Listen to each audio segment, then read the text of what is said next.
blessed me with this. I'm still listening to most of the records that he gave me. Still getting into them. This one, all of these LPs that he has, Pat LaBarbera Quartet. This is Virgo Dance. This is the one that I really like. I'm leaning more towards this one than the second one that he gave me, Necessary Evil. But this is also a Radio Canada LP, which is interesting because you don't see too many Radio Canada LPs with with proprietary covers. Normally they're stock covers, like the next one I'm gonna show. So he gave me those two. He also blessed me with this one. And this is the Bernie Sinsky trio. This one right here, I actually really like because when I was kind of giving him some feedback about this one, I was like, man, this is just such a great LP for it to be a trio. These guys could really play together. I mean, really play together. I don't know if they could ever outdo themselves in that trio than what they did on this date because it's just big sound. You would never think it was just three musicians playing. And let me see if I can pronounce this. Tababou. La Belle et la Mille. How's my French? La Belle et la Mille. Or La Belle et la Mille. By Tababou.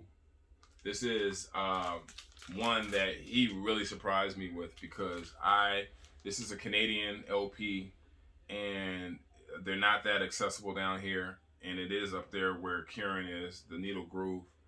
And man, this was in the package and it was a really pleasant surprise, and I'm very appreciative that he gave me this LP. This broke the ice because I think they have 2 LPs, maybe 3, definitely 2. This broke the ice for me, man, and I'm just gonna go ahead and pull the trigger and pay for the plane ticket for the second one because this exceeded my expectations. This was the one that I had not heard. I had heard the other one, and this one to me is probably the better of the 2. I mean, I really have to have them side by side and listen to them. Record it well, plays well coming out of the sound system. I think Tababou, well, I know Tababou, if I'm saying it, or Tababou, translated, it means white people. It's African for white people. And La Belle et la Mule means wheaten millet or something like that. Very, very good African-centered, African percussion LP. It's just spiritual. It reminds me of like Plunky and the Oneness of Juju. That particularly the Nia LP doesn't quite get as polished as the Neo LP, but that's just to kind of give you, where that is, what the sound is. Oh, here's one. This is like my favorite. I'm actually, after this video, I'm going to be posting this on my Instagram. So if you want to hear some of the great moments off of this is Peak York and the percussion band Peak York, the drummer. This is a UK LP. This is on Decca. And this cover is really cool too. So, this is on Decca Records. Show you guys the label. Anybody who collects classical knows that black label with that full frequency stereophonic sound band on there, you're looking at money if it's a classical LP. It's a gatefold. Gatefold. Very dope LP. Funky as hell sometimes, man. Gets really, really, really, really funky. Next LP, Larry Young's Fuel. This is another local record shop find. Where did I get this from? Damn, I can't remember what local record store I got this from. I think it was Red Onion Records in Hyattsville, Maryland. I'm not sure. Well, we all know this LP. That's the label. This album literally has 13 different variations or releases, so I don't know if I have the first copy or not. I really don't care when it's that many versions. It's not like, oh, there's a first press and a repress. There's literally like 13 releases. Almost like the damn LP they re-released it every year for a decade, seems like. This was definitely a Red Onion Records find. Walked in, they had King Crimson Discipline. This is my favorite King Crimson album. This came out in 1980, I believe. 1981. I fucking love this LP. This LP right here to me just is the epitome of that 80s sound. Those Saturday afternoon matinee movies that used to come on in the 80s when I was a kid, right after Baywatch and everything, like those movies that have just that math rock in the background while shit is going down. All the songs on here are just Manamuk, I don't even know how to pronounce that. Whatever. Elephant talking frame by frame. So the vocals, 80s, all-time high, the vocals, the playing, just everything, the transitions. I mean, even the fidelity that comes off of this LP on the system. I mean, turn it up, it's just crazy. This next LP I got from a local record store that I'm not gonna mention because I got juked on this one. This shit, I spent $30 on this album. I really wanted. I'm still always in search of a good copy of Donald Byrd, Electric Bird.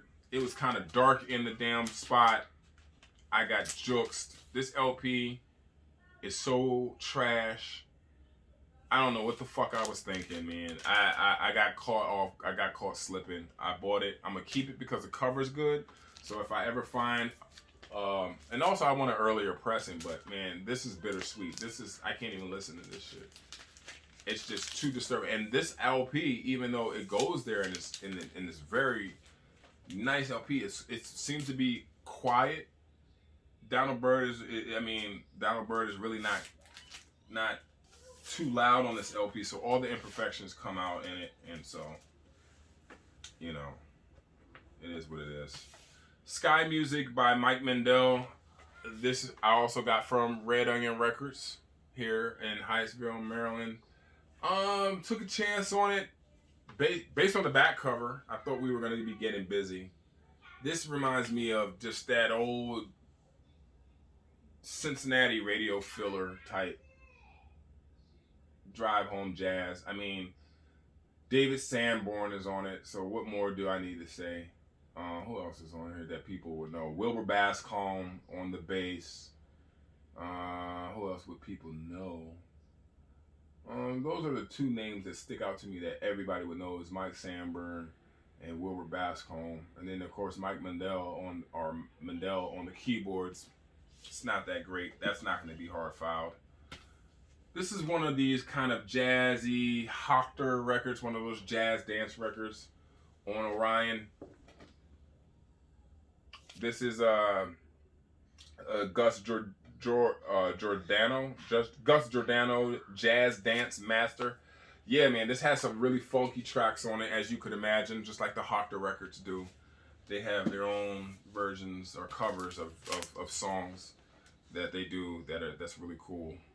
It's About Blues Time. This is Dusko Gojkovic and Teet Montalio, Jonay, Robert Lang. I don't even know how to pronounce Robert's last name, but this was released on another label as well with a different cover. This right here is the Music Heritage Society copy, and I thought that it'd just be cool to get it. This has a very, very strong spiritual jazz track on it. Now, the rest of it is kind of like post-bop jazz that's played really well, I might add. But I think the name of the song that cooks in the spiritual jazz is either the one, I think it's called The End of Love or Bosna Calling. It's either the first song or the second song on side 2, but that's what the label looks like. But you guys check this out. Oh, matter of fact, no, if you go on my Instagram, you'll see this. You'll see I put this on my Instagram, and so the moments that are on this LP, if you want to hear what it's talking about, go ahead and check it out on my Instagram, Secco Funk on Instagram, and you could see that. Now, this is one of these records that are not necessarily my cup of tea, but this is me appreciating the player. This is Jimmy Ponder. He does a version or a cover and named this album after that cover, "While My Guitar Gently Weeps." Um, and it's done so well that I decided to go ahead and rock with the album. But to be honest, I am gonna hard file it because it's in good condition. It's on the Cadet label, and It's a keeper. It's a keeper, but it's a one track LP for me, just because it sounds real smooth jazzy. It is smooth jazz, to be honest. I mean, if you ask me. Herbie Hancock Treasure Chest. I haven't even listened to it yet, so I can't speak about it. It was in my local record store in Red Onion Records. Red Onion Records always seems to have just like he really knows how to pick out his and suss through collections or whatever he's buying to really get the LPs that won't stay on the shelves. Entrada to Equator, Christian Sievert or Seivert. When I first got this LP, I found a seller that was selling all three. I think I got 3 of these copies, all 3 of his copies for like $70. If I'm remembering that correctly, because I knew this LP was so special that I was wanted to gift it out, and I shipped out one. I gave one to Chris Cole. I kept one, and I wanted to give. I didn't have Kirsten. What the fuck is wrong with me? I didn't have Kieran in mind when I bought the 3, but I told him not so long ago that I meant to include this in his VTLC package that I sent to him a while back. But now I have another package to send to him once I clean those LPs, and I'm going to stick this in there for you, Kieran, because I found it. But this right here, self-taught guitarist out of Copenhagen, and this LP is all over the place. In a good way. Starts off with opens up with a Afro percussion intro with chanting. Goes in, then he gets into his kind of like fusion business. I say it'll sit somewhere between fusion jazz and world music, but it's really, really, really good. A really, really unique LP. It's not super expensive. Kind of easy to get your hands on. You're not gonna probably find any copies here in the States, but you're definitely going to have to pay a plane ticket. Anybody who knows me knows that I like the Groundhogs. That's who's playing right now. Bought this months ago, just arrived last week. Who Will Save the World? The Mighty Groundhogs. This is probably my least favorite album by them, but because I'm a fan and for completion's sake, I definitely pulled this. And then there's Split, which is like my second favorite Groundhogs album behind Blues Obituary. And I'm pretty sure most people kind of rank those albums the same. I mean, I don't know. That's how I rank them. And this is Split. This is the American version on United Artists Records. I really wanted the other cover, but I liked the music on here so much. I knew once I landed an LP, I really wasn't going to care.